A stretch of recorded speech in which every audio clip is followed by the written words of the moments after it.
Assalamualaikum warahmatullahi wabarakatuh dan salam sejahtera.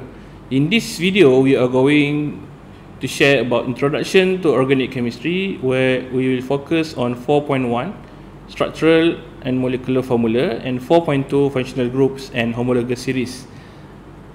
So for 4.1 molecular and structural formula, we will learn at the end of the lesson, students should be able to A. define structural formula, B. show structural formula in the form of expanded, condensed and skeletal structure based on the molecular formula, and C. classify carbons into primary, secondary, tertiary or quaternary, and hydrogens into primary, secondary or tertiary. So before we going further, first thing first, what is organic chemistry? So organic chemistry is the chemistry of carbon compounds, where the organic compound contain H as well as C, while other common elements are oxygen, nitrogen, the halogens S and P. And there are so many varieties of organic compounds, where we have more than 10 million organic compounds, and they may exist as simple or complex molecule, as gases, liquid or solid, and colored or colorless. Okay, so we will going first at hydrocarbons. So what is hydrocarbons? So basically we have two type of hydrocarbons. We have saturated hydrocarbons and unsaturated hydrocarbons. So kat sini the saturated hydrocarbons will contains only single bond. We will only have C, single bond C. For example, we will have alkanes or cycloalkanes, while the unsaturated hydrocarbon will contains at least one carbon-carbon double bond or carbon-carbon triple bond. For example, we have alkenes and alkynes. Okay, so talking about the carbon atom, all organic compound consists of carbon atom. So semua organic compound ni kita akan ada at least satu carbon atom, dan bila kita sebut tentang carbon atom has 4 valence electron and can form 4 covalent bond. So maksudnya bila kita ada carbon ni mesti ada 4 bonding. So kalau awak tengok dekat contoh yang pertama dekat sini, kita ada carbon yang ada 4 bonding kat sini kalau tengok. Okey, dan kita ada carbon yang kedua ni pun ada 4 juga. Okey, so ini kalau kita ada single bond. Sama juga kalau kita ada double bond. So carbon yang pertama ni kalau awak tengok, kita akan ada 4 bonding, dan carbon yang ni pun kita ada 4 bonding juga. Okey, dan triple bond pun sama. Yang penting carbon mesti ada 4 bond. Carbon mesti ada 4 bond. Okey, itu benda pertama yang awak kena sentiasa ingat lah. Okey, yang paling penting. Yang seterusnya, bila kita tunjuk tentang structural formula ni menunjukkan bagaimana atoms in a molecule are bonded to each other. Maksudnya kita nak tunjukkan secara dengan lebih jelas ikatan yang wujud di antara atom tersebut. So kat sini kita ada 3 types of structural formula. Yang pertama kita ada condensed structure, yang kedua kita ada expanded structure, dan yang ketiga kita ada skeletal structure. Okay, so jom kita tengok dulu contoh yang pertama, iaitu condensed structure. So condensed structure ni basically mostly dia adalah 2-dimensional formula. It does not show single bonds between carbon and hydrogen atom, but double and triple bond are shown, and all atoms that are attached to carbon are written immediately after that carbon. So dalam kes ni kita tak tunjukkan single bond, tapi kalau ada double bond dan juga triple bond, kita akan tunjukkan lah dalam condensed structure. Dan semua atom yang wujud selepas carbon tu kita akan tulis terus selepas carbon tersebut. Sebagai contoh dekat sini dia bagi C4H9Cl. So dekat sini kita ada carbon dekat sini, di mana dekat carbon tu ada 3 hidrogen. Carbon yang kedua ada 1 hidrogen dan juga 1 Cl. Dia tulis terus kat situ. Carbon yang ketiga ada 2 hidrogen, dan carbon yang keempat ada 3 hidrogen. So maksudnya single bond kita tak tulis. Kalau kat sini awak tak nampak sebarang bond, maksudnya dia adalah single bond, dan setiap atoms yang attached to the carbon ditulis terus selepas carbon tersebut. Okey, sebagai contoh, kalau kita ada C6H12, kalau dalam kes ni kalau awak tengok kita ada CH2 dekat sini ada CH2, dekat sini ada CH2, dekat sini ada CH2. So dia tulis terus bilangan H ataupun atom yang attach dekat karbon tersebut. Dan kalau tengok contoh yang seterusnya, dia bagi kat sini aldehyde. So kita ada karbon yang pertama, kita ada 3 hidrogen yang attach dekat karbon tersebut. Karbon yang kedua, kita ada satu O double bond dan satu H dekat sini yang attach dekat karbon yang kedua. Okey. So dari segi kaedah penulisan, kita akan terus tulis apa yang attach dekat karbon tu terus selepas karbon tersebut. Okey. Mungkin nanti kita boleh tengok contoh-contoh yang lain, tapi sebelum tu kita tengok dulu dekat expanded structure.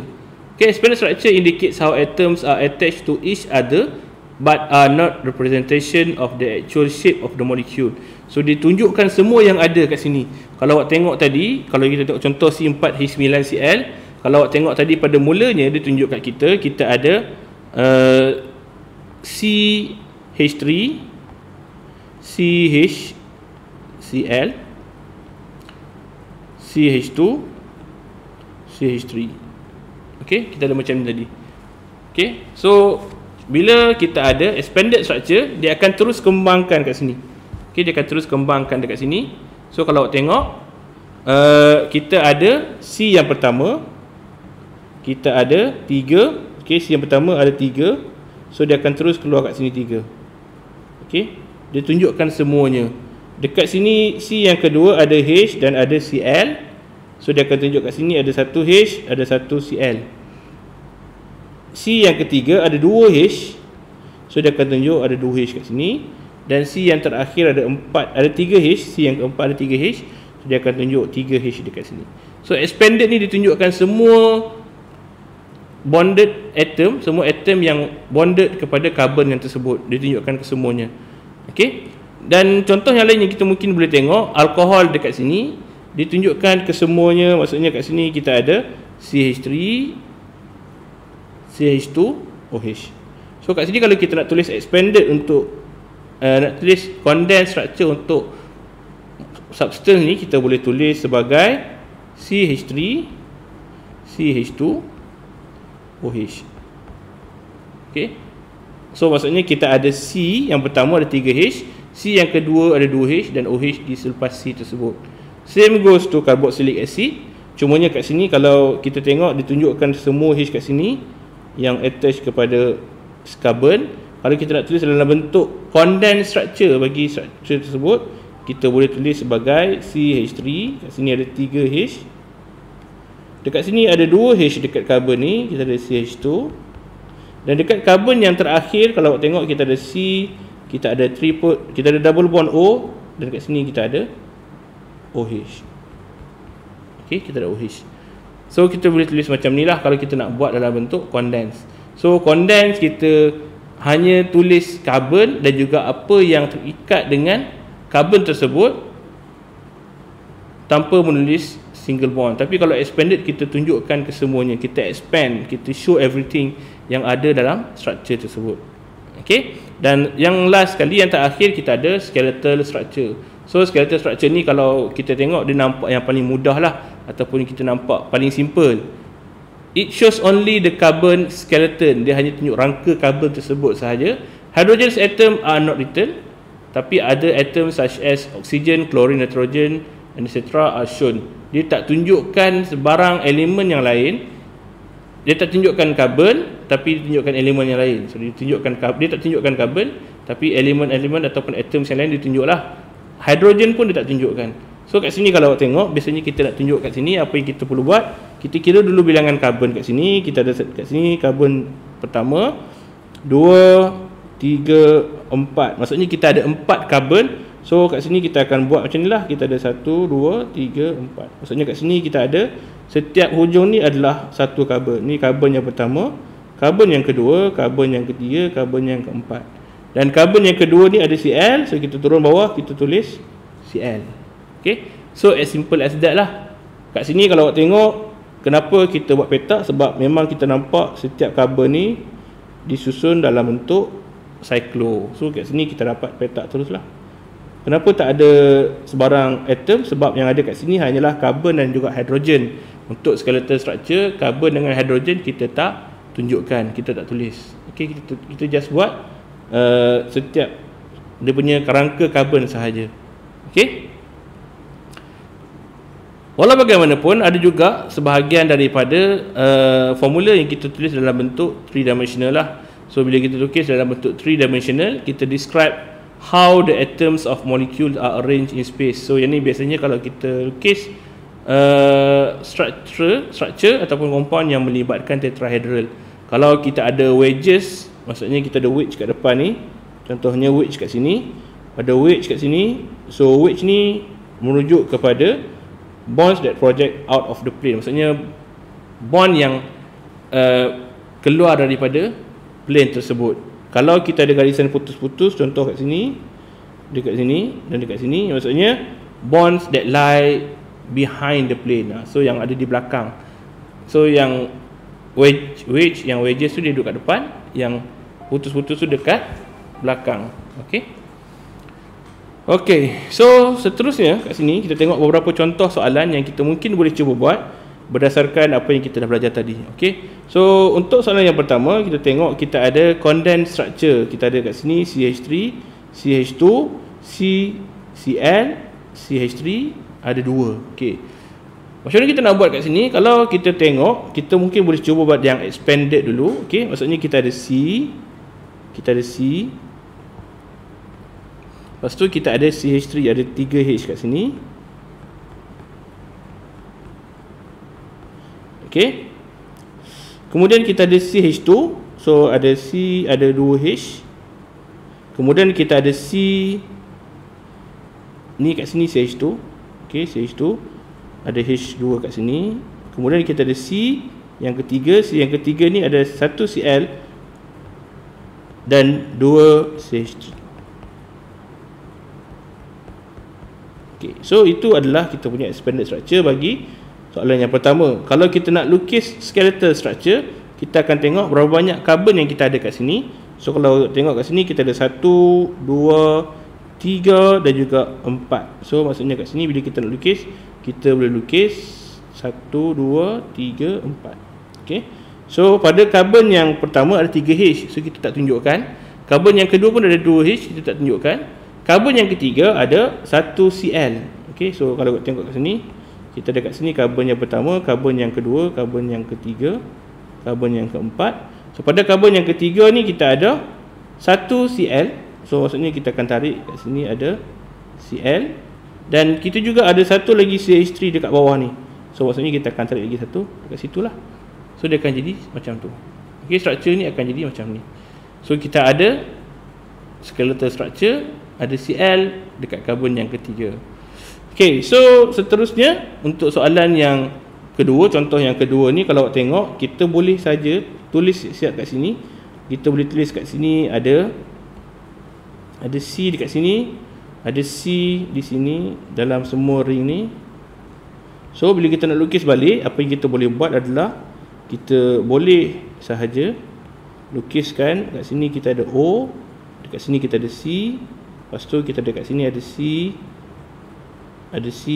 ada double bond kat sini yang ada C, ada C. Lepas tu ada double bond kat sini yang ada C, dekat sini ada C. Lepas tu ada double bond kat sini ada C. So kat sini kalau tengok, bila kita buat condense, kita akan ada macam ni lah. Cumanya kita kena tahu apa yang ada yang kita lukis balik tu tak ada H. So maksudnya kat sini kalau awak tengok, awak kira dulu dekat bahagian sini C yang first ni ada 3 bonding sahaja. So maksudnya dekat sini sepatutnya ada 1H. Okay. So dekat sini pun kalau tengok ada 3, yang atas ni pun ada 3 sahaja atom yang bonded kepada, ada 3 bonding sahaja kat sini. So maksudnya kita ada CH dekat sini. Akan ada CH kat sini pun ada CH, CH, CH, CH. So kat sini kalau tengok yang karbon yang ni dah ada 4 dah lah. Kita ada 1, 2, 3, 4. So yang tu tak ada H lah, sebab dia dah cukup 4. So kalau kita nak lukis yang dalam bentuk expanded, kita boleh buat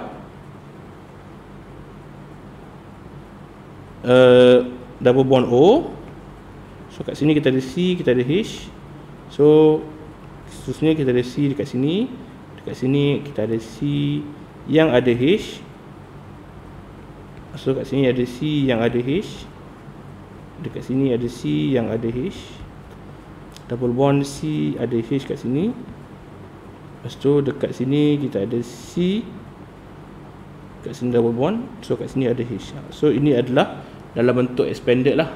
Okay, kita tunjukkan semua yang ada kat situ. Soalan yang bawah sekali tu, yang ketiga, kalau tengok yang ni biasanya kita akan buat, kita akan kurungkan lah, kita akan bagikan, kita akan pecah macam ni. So kat sini kita ada C yang pertama, kita ada 3H. So kita akan buat CH3. C yang kedua ada 2H, CH2.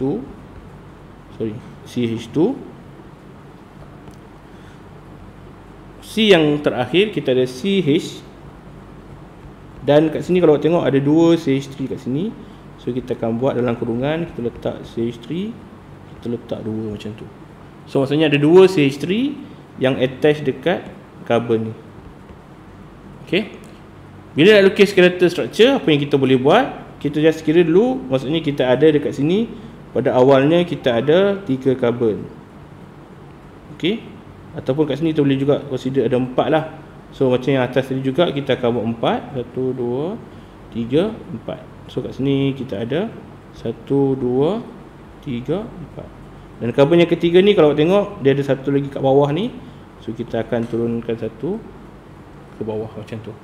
So maksudnya itu kita punya skeletal structure untuk soalan yang ketiga. So ini adalah contoh macam mana kita nak tukarkan satu structure, satu bentuk daripada condensed kepada skeletal ataupun expanded. Dan soalan yang bawah tu kita tengok daripada skeletal kita tukarkan kepada condensed dan juga expanded, dan yang bawah daripada expanded kita tukarkan kepada condensed structure ataupun skeletal structure. So kalau dalam soalan macam mana ataupun apa jenis structure yang kita nak buat, kita boleh pilih mana-mana sahaja yang kita selesa lah. Tak kisah sama ada kita buat expanded, condensed ataupun skeletal structure, semuanya boleh diterima. Okay. So dah habis dekat 4.1, bukan dekat 4.1, dah habis dekat structural formula. Kita tengok pula dekat classification of carbon atoms. So kat sini kita ada primary carbon, secondary carbon, tertiary carbon dan juga quaternary carbon. Secara umumnya bila kita nak tengok ataupun nak kelaskan jenis karbon ni, kita tengok berapa banyak karbon yang attach pada karbon tersebut. Kalau kita ada primary carbon, maksudnya kita ada karbon yang attach kepada satu karbon sahaja. Secondary carbon maksudnya dia attach kepada 2 karbon. Tertiary carbon dia attach kepada 3 karbon. Quaternary carbon dia attach kepada 4 karbon. Okay. Same goes to hydrogen. Cuma bezanya kat sini kita tengok primary hydrogen adalah hydrogen yang bersambung kepada primary carbon. Secondary hydrogen adalah hydrogen yang attach kepada secondary carbon. Tertiary hydrogen adalah hydrogen yang attach kepada tertiary carbon. So depending on the type of carbon atom bonded to it, bergantung kepada hydrogen tu terikat dengan carbon yang mana. Kita tak ada quaternary hydrogen sebab kalau kita ada quaternary carbon, maksudnya dia dah cukup 4 karbon lain yang attach dekat dia. So tak ada dah hydrogen yang attach dekat karbon tersebut. Okey. Jom kita tengok contoh yang ada. So kat sini kalau tengok kita ada beberapa jenis kat sini. Kalau tengok karbon yang pertama kat sini, kalau tengok karbon ni dia attach kepada 3 karbon yang lain. Okey. Bila dia attach kepada 3 karbon yang lain, so maksudnya dia adalah tertiary carbon. So hydrogen yang attach kepada tertiary carbon kita namakan sebagai tertiary hydrogen. Okey. So kamu juga kalau awak tengok dekat karbon yang dekat atas, kanan dan bawah ni, setiap karbon ni kalau awak tengok dia hanya attach dengan satu karbon sahaja. Sama juga dengan ni, dia attach dengan satu karbon. Karbon yang bawah ni pun attach dengan satu karbon sahaja. So dia akan jadi primary carbon. So semua H yang attach dengan primary carbon akan jadi primary hydrogen. Okey. Simple je kan? Mudah je kan? Okey. Contoh kalau kita tengok kat sini, dia suruh kira how many carbon primary, carbon secondary, carbon tertiary, carbon quaternary, hydrogen primary, hydrogen secondary dan juga hydrogen tertiary. So kita boleh tengok dulu kat sini. Secara umumnya kalau kita nak label, kita boleh labelkan dalam bentuk nombor dan kita letak degree kat atas lah. Contohnya dekat sini, kalau kita tengok dekat first ni kita ada satu karbon sahaja yang attach dengan karbon depan ni. So maksudnya dia adalah primary carbon. So hydrogen kat sini akan jadi primary hydrogen lah. Okey, karbon yang kedua kalau tengok dia ada attach kepada 1 2 3 4. So maksudnya kat sini kita akan ada quaternary carbon. Okey. Dia dekat atas ni dia hanya attach dengan satu sahaja, so dia primary. Kalau awak tengok yang dekat bawah ni, carbon first kat bawah ni, dia attach dengan satu carbon di atas dan satu carbon di sebelah, so dia adalah secondary carbon. Bila dia secondary carbon, hidrogen kat sini pun akan jadi secondary hydrogen. Okey, dan yang last sekali kat tepi ni kita ada C ni, dia hanya attach dengan satu carbon sahaja, so dia adalah primary carbon. So hydrogen kat sini akan jadi primary hydrogen. Okey. So untuk yang seterusnya, karbon yang kat sini kalau tengok kita ada karbon yang attach kepada dua karbon yang lain. So dia akan jadi secondary. So yang ni pun akan jadi secondary hydrogen, yang ni pun secondary hydrogen. Yang seterusnya kat sini kalau tengok karbon yang seterusnya kita ada tertiary carbon. Okey. Yang ni kita ada secondary, yang ni kita ada primary. Dekat sini kalau tengok dia ada 4 karbon yang attach dengan karbon ni, ada 4 karbon. So dia akan jadi quaternary. Dekat sini dia akan jadi primary. Yang bawah ni kalau tengok dia attach dengan yang 2, so 2 secondary. Yang ni pun secondary, yang ni akan jadi primary. Yang ni akan jadi secondary, yang ni akan jadi primary. So itu secara ringkas apa yang akan berlakulah kalau awak tengok. Kita boleh label dalam bentuk macam tu. So nanti boleh kira sendiri boleh kira kemudian. So sama juga dengan soalan yang seterusnya ni. Kita cuba tengok dengan seminta selalu. Yang ni kita akan ada secondary, secondary. Yang bawah ni kita akan dapat tertiary, sebab dia attach dengan 3, 1 2 3. Yang dekat bawah ni kita dapat quaternary, dia ada 4 carbon yang attach. Yang ni primary, yang ni akan jadi primary, yang ni akan jadi secondary, yang ni akan jadi primary. Okey. So yang atas ni pula kat sini kita ada 3, so dia akan jadi tertiary. Yang ni akan jadi tertiary, yang ni akan jadi primary, yang ni akan jadi primary. So primary carbon kita tengok berapa banyak type classification of carbon, kita tengok berapa banyak carbon yang attach kepada carbon tersebut. Tapi nak tengok hydrogen, kita tengok hydrogen tu attach kepada carbon apa. Kalau dia attach kepada secondary carbon, so dia adalah secondary hydrogen. Okay, so dah habis dekat 4.1 molecular and structural formula.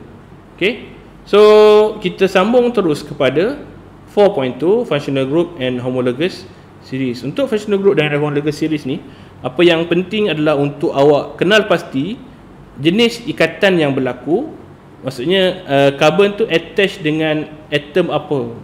Macam mana dia attach? Adakah dia attach double bond, single bond, ataupun mungkin ada attachment dengan double bond dan juga grup yang lain. So kita akan tengok nanti.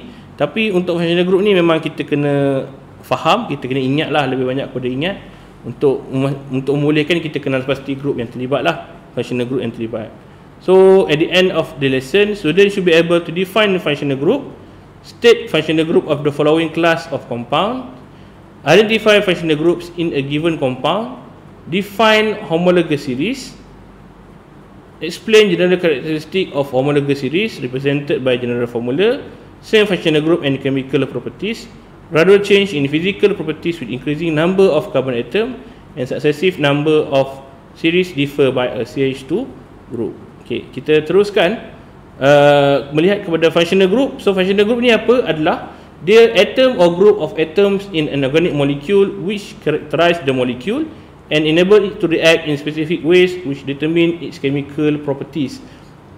Maksudnya functional group ni kalau kita translate terus pun kita faham dia adalah kumpulan berfungsi. Maksudnya kita melihat kepada atom ataupun group of atom dalam organic molecule tu yang akan menentukan karakter untuk molekul tersebut. Dan bila kita ada sesuatu functional group, kita boleh tahu tindak balas yang boleh berlaku. Maksudnya kalau kita ada group yang ada attach dengan halogen. So kita tahu dia punya chemical properties. Kalau kita attach carbon tu dengan double bond O contohnya, kita tahu apa tindak balas yang boleh berlaku untuk molekul tersebut. So maksudnya group ataupun atoms yang attach dengan carbon tu, dia akan menentukan chemical properties bagi molekul ataupun compound tersebut lah. Okay. So ada 3 reason kenapa functional groups ni very important. So yang pertama is a basic which organic compounds are divided into different classes. So bila kita tahu functional group, kita tahu dia punya kelas, kita boleh bezakan dia ikut kumpulan dia. Dan functional group ni juga sangat penting untuk kita tentukan nama bagi organic compounds. So setiap functional group tu dia akan ada naming masing-masing lah, cara untuk kita namakan group tersebut. Dan yang ketiga, kita boleh tahu bila kita ada functional groups, kita tahu a particular functional group always undergo similar types of chemical reaction. Dia akan buat tindak balas yang hampir sama. Kita ada group ni, dia akan jadi macam ni. Ada group yang kita nampak, dia akan buat substitution. Ada group yang kita nampak, ada kumpulan macam ni, dia akan buat addition, ada sebagainya lah. Kita akan tengok kemudian. Okay, so bila kita nak tengok kat sini, kita ada banyak jugalah, berbelas juga organic compound. Functional group yang awak kena ingat lah. Okay, kalau awak tengok di sebelah kiri sekali ni adalah class of compound ataupun homologous series. Functional groups adalah yang dekat tengah ni. Okay, yang dekat tengah ni functional group. Okay, structure dia, nama dia dah hujung sekali ni, kita tunjuk contoh lah. Okay, contoh. So untuk yang pertama kita ada alkane. So alkane ni basically dia quite simple, dia single bond C. So dia tak ada nama functional group, dia adalah alkane. Tapi kalau kita ada alkene, kita ada C double bond C kat sini, kalau tengok, kita akan namakan dia sebagai carbon-carbon double bond. Functional group dia, nama dia adalah carbon-carbon double bond. Kalau kita ada alkyne ada triple bond. So triple bond ni kita namakan dia sebagai carbon-carbon triple bond. Okay, carbon-carbon triple bond. Double bond, kita akan letakkan dia functional group carbon-carbon double bond. Triple bond, functional group dia adalah carbon-carbon triple bond. Okay. Seterusnya bila kita ada aromatic class. Aromatic ni maksudnya kita ada benzene ni kan, kita ada ring macam ni. Ataupun kadang-kadang dalam setengah-setengah structure dia lukis dalam bentuk yang ada double bond yang berselang ni. Okay. Nama dia, functional group dia adalah benzene ring, ataupun kadang-kadang disebut juga sebagai aromatic ring. Contoh kat sini dia bagi benzene yang attach dengan toluene. So yang ring ni benzene ring, nama dia benzene ring. Okay. Seterusnya adalah haloalkane. Haloalkane adalah group of alkane yang attach dengan X. X ni apa? X ni halogen lah. Halogen. Functional group dia adalah halogen. Contoh X tu adalah FCl, Br, iodine. Ni semua ni adalah daripada group 17. Okey, nama dia adalah halogen. Kalau kita ada karbon yang attach dengan OH, karbon yang attach dengan OH, kita namakan dia sebagai hydroxyl. Functional group dia adalah hydroxyl. Contohnya CH3OH. Okey. Kita juga ada hydroxyl, maksudnya dia still attach dengan OH, tapi bila dia attach dengan benzene, kita namakan dia, kelas dia sebagai phenol. Ini class of compound dia phenol. Dia punya family dia adalah phenol, tapi dia punya functional group dia adalah hydroxyl juga. Sebab kita nampak dia attach dengan OH. Okey. Seterusnya kalau kita ada COC, maksudnya kita ada C attach dengan O, lepas tu attach dengan C pula. Okey. Ini nama dia adalah alkoxy. Functional group dia adalah alkoxy, class of compound dia adalah ether. Awak yang penting awak ingat yang dekat tengah ni. Yang ni dia punya functional group. Okey, ingat yang tu. Kita ada contoh kat sini CH3O, CH3. So O ni duduk tengah-tengah di antara karbon. Nama dia adalah alkoxy. Okey, alkoxy.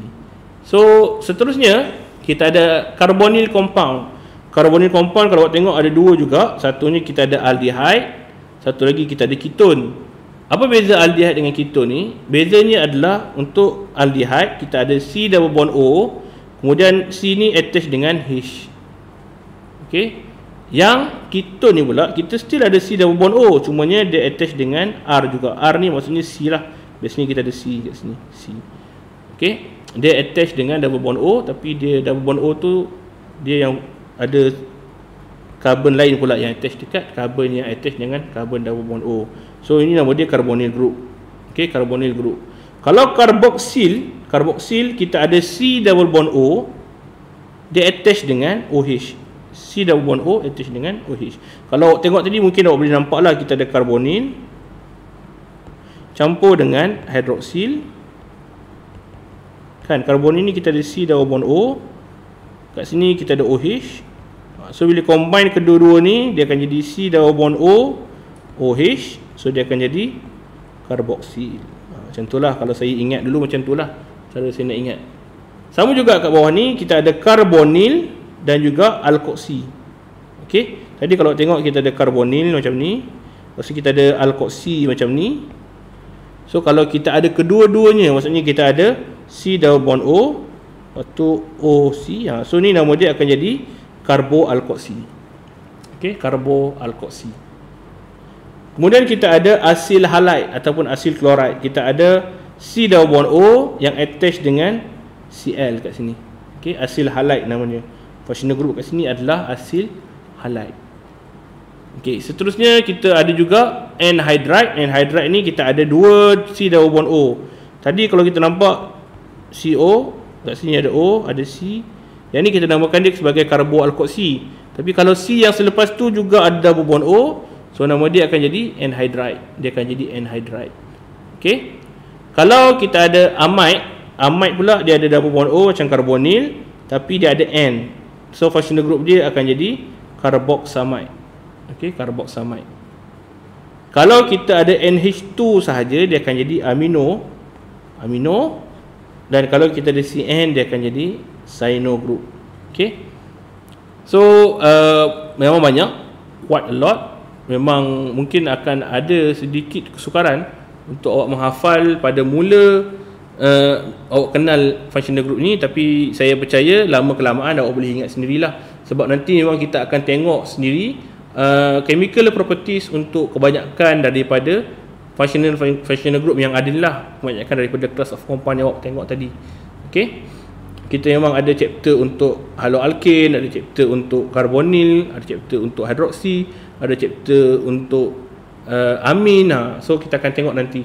So as time goes on, saya rasa awak takkan ada masalah lah untuk mengingat functional group yang wujud dalam organic compound. Okey, so apa beza organic compound, apa beza functional group dengan homology series? Functional group tadi kita ada atoms ataupun group of atom. Tapi homologous series ni kita boleh juga namakan dia macam satu keluarga yang sama. Bezanya hanyalah disebabkan kekurangan CH2 ataupun kita kata perbezaan bilangan number CH2. Okey, CH2 unit. So members of the same homologous series are called homologs. Okey, contohnya kita tengok kita ada alkane. Okey, homolog features ni kita nampak dia akan ada general formula. Contohnya alkane kita ada CN H2N plus 2. So kat sini kalau kita nampak nanti bila kita belajar, kita ada propane. Propane tu ada C3H8. Okey, so kita nampak kat situ kalau butane dia ada C4H10. So kita nampak dia ada formula dia. Alkane dia ada general formula dia. Alkene dia ada general formula dia. Alkohol dia ada general formula dia. So maksudnya dia ada general formula yang represent kebanyakan daripada homologous series ni. Okey, yang kedua, dia akan ada same functional groups and chemical properties. So disebabkan dia adalah satu homolog series, satu family yang sama, so dia akan ada functional group yang sama dan juga dia ada chemical properties yang sama. Dia akan ada gradual change in physical properties with increasing number of carbon atom. Ini pun awak akan tengok kemudian lah. Kita akan dapati lagi banyak bilangan karbon, lagi tinggi ataupun kita kata akan ada perubahan pada physical properties. Macam contohnya kita ada boiling point, mungkin nanti kita tengok juga dekat solubility, acidity dan sebagainya. Dan kita nampak successive members of series differ by CH2 group. Macam yang saya sebut tadi, perbezaan antara member dalam series ni dia hanya berbeza pada bilangan ataupun pada CH2 group sahaja. Okey, sebagai contoh kat sini macam saya sebut tadi, kita ada methane, ethane, propane, butane dan juga pentane. So kat sini kalau nampak kita ada CH4, nama dia adalah methane. Tambah lagi satu C, dia jadi ethane. Tambah lagi satu CH2, dia jadi propane. Tambah lagi satu CH2, dia jadi butane. Tambah lagi satu CH2, dia jadi pentane. So Alkane ni dia punya bezanya tu hanyalah pada CH2 tu sahaja. Okay, dan bila kita sebut tentang gradual change in physical properties with increasing number, so kita nampak carbon kalau ada 1 sampai 4 dia dalam gas phase, 5 sampai 17 dalam liquid phase, 18 onwards dia dalam solid phase. Dan kita juga tahu dia punya boiling point tu akan meningkat seiring dengan meningkatnya bilangan karbon. So ini kita akan tengok lagi lah dalam subtopik hydrocarbon. Okay, so sama juga dengan alkohol. So kat sini alkohol kita nampak ada metanol, etanol, propanol, butanol, pentanol. So bezanya hanyalah pada bilangan CH2 ni sahaja. Okay, dia dalam keluarga yang sama. Kita nampak semua formula dekat atas tu dia obey CnH2n plus 2O. Okay, dan physical properties dia awak akan nampak nanti kita akan ada in terms of solubility dan juga in terms of boiling point. Again, ini kita akan tengok dalam chapter hydroxyl compound. Okay, so ada juga certain case yang ada class of compound yang sama tapi different homologous series. Contoh kat sini alkane dan juga cycloalkane. Alkane kita ada CnH2n plus 2, tapi cycloalkane kita ada CnH2n. So dia kedua-dua tu adalah alkane tapi dia different in homologous series. Sebab kat sini bila dia buat dalam bentuk cyclic, dalam bentuk ring ni, dia akan ada kekurangan hidrogen lah, dia tak sama macam alkane yang dekat atas tu. Okay, tapi nanti yang ni pun kita akan tengok dalam subtopik isomer. Okay, so dah habis dekat apa yang kita belajar hari ni. Kat sini kita tengok contoh soalan yang suruh kita tunjukkan functional group yang ada dalam molekul tersebut. So kalau awak tengok dekat sini, depan ni semua tak ada apa, yang ada hanyalah dekat sini sahaja. C double bond C. So kat sini kita ada carbon double bond. Okay, quite simple lah yang ni dekat sini. Okay, sama juga dekat sini kita ada carbon double bond. Tapi kat sini kalau awak tengok kita ada OH kat sini. OH kat sini dia adalah hidroksi.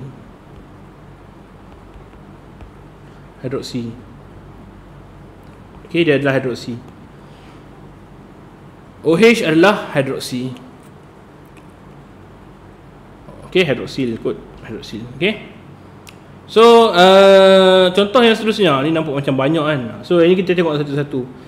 Kalau tengok kat sini kita ada, mungkin kita nak start daripada atas. Kita ada yang ni satu kat sini, kita ada dekat sini, kita ada dekat sini, dekat sini pun kita ada, dekat sini kita ada, dan last sekali kita dekat sini. So kita kena label satu-satu lah. Kalau dalam exam keluar soalan yang kena label functional group, kita kena tunjukkan satu-satu. So yang ni kita ada C double bond O OH. So yang ni kita ada carboxyl. Yang ni kita ada anhydride. Yang ni kita ada carboxamide. Bawah ni kita ada carboxyl juga. Sorry.